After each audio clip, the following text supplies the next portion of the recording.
to set accessibility button as color inversion in Samsung Galaxy S21, S21 Plus or S21 Ultra. Open settings, swipe up home screen to access the app screen, and then select settings.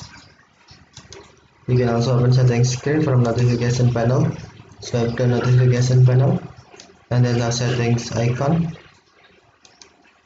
Scroll down settings screen, find accessibility,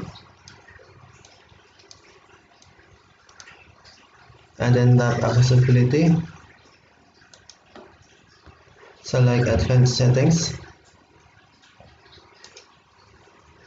and then tap accessibility button.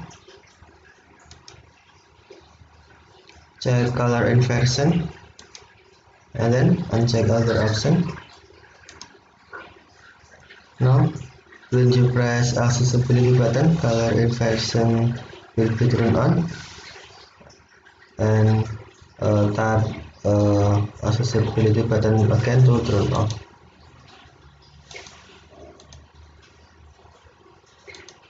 Okay, thank you for watching. Have a nice day.